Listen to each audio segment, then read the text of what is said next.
ओम शांति। आज मैं आपको इस कहानी के माध्यम से एक छोटी सी बात बताना चाहूँगी कि जो शिव को कालों का काल, देवों का देव, महादेव क्यों कहा जाता है। ठीक है, अब छोटी सी स्टोरी है, मैं आपको सुनाती हूँ। एक बार क्या हुआ, एक राजा था, बहुत दान करता था। रोज़ उसके दरवाजे से जो भी आता था खाली हाथ नहीं जाता था।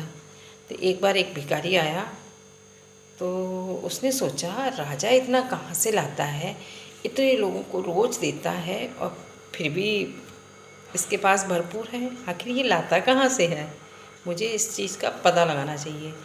तो अगले दिन क्या हुआ, वो थोड़ा जल्दी आ गया, दरबार लगने से पहले ही मैं पता लगाऊँ ये कहाँ से लेकर आता है इतना सामान। तो उसने देखा कि राजा है ना, अपनी झोली हनुमान जी के आगे फैलाए हुआ था। तो भिखारी ने सोचा ये राजा भी तो भिखारी है, ये हनुमान जी से मांगता है तब हम लोगों को देता है, अब मैं इसमें क्या फ़र्क, हम राजा से मांगते, राजा हनुमान जी से मांगता है, भिखारी तो हम दोनों ही हैं ना। उसने कहा अब मैं इस राजा से नहीं मांगूंगा, मैं तो हनुमान जी से ही मांगूंगा। तो अगले दिन क्या हुआ, भिखारी जो था वो राजा से भी पहले पहुंच गया हनुमान जी के यहाँ। तो उसने क्या देखा कि हनुमान जी भी राम जी से मांग रहे थे, वो भी तो राम के भक्त है ना। तो उसने कहा अरे हनुमान जी भी भिखारी हैं, हनुमान जी राम जी से मांगते हैं तब हनुमान जी राजा को देते हैं, तब हम लोगों तक आ पाता है, मैं नहीं लूँगा हनुमान जी से। तो वो वापस आ गया। उसने कहा अगले दिन देखूँगा राम जी कहाँ से लाते हैं। तो अगले दिन वो थोड़ा और जल्दी पहुँचा, तो उसने देखा कि रामचंद्र जी शिव जी से मांग रहे थे।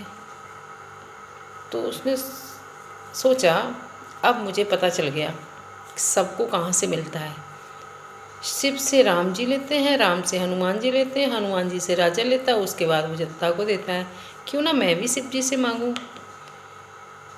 हाँ, तो शिव को कहते नहीं है अनादि अनंत सत्यम शिवम सुंदरम, ये सारी महिमा शिव की तो है। तो शिव जी का ना आदि है ना अंत है, वो अमरनाथ, पशुपतिनाथ, केदारनाथ, बद्रीनाथ, रामेश्वर, जितने भी नाम हैं सब शिव के ही तो हैं, वो सबके ईश्वर हैं, अनाथों के नाथ हैं, भगवान शिव है, राम नहीं है। राम एक दिव्य गुणों वाले पुरुषोत्तम, पुरुषों में उत्तम पुरुष हैं, लेकिन भगवान नहीं है। भगवान कौन है, एक शिव, जिसके लिए निराकार जो शिव है ना, रामायण में लिखा है बिन पग चले सुनय बिन काना, कर बिन करम करे विधि नाना। तो शिवलिंग की जो पिंडी होती है ना गोल, उसको किसी चीज़ की ज़रूरत नहीं है, पेट नहीं, हाथ नहीं, मुंह नहीं, तो रहने को घर भी नहीं चाहिए, खाने को भी नहीं चाहिए। और भगवान को वैसे भी कहते हैं ना अभोक्ता, अकर्ता, अजन्मा। और ये राम कृष्ण हनुमान दुर्गा जो भी हैं, इन सबको अभोक्ता भी नहीं कह सकते, अजन्मा भी नहीं कह सकते, इन सबका जन्म हुआ है, सबकी मृत्यु हुई है, सभी को भोग लगता है। एक शिवी हैं जिनका ना जन्म हुआ है ना मृत्यु हुई है, ना वो खाते हैं, है ना। तो इससे साफ स्पष्ट होता है कि भगवान एक शिवी हैं, तभी शिव को कल्याणकारी कहा जाता है और शंकर को विनाशकारी कहा जाता है। लोग शिव और शंकर को भी एक ही समझते हैं, लेकिन शिव और शंकर में भी बहुत अंतर है। शिव हैं निराकार और शंकर हैं आकारी देवता। तो निराकार आकार में अंतर तो होता है ना। समझ में आया हो तो लाइक करना, शेयर ज़रूर करना, कमेंट भी करना। अच्छा, ओम शांति।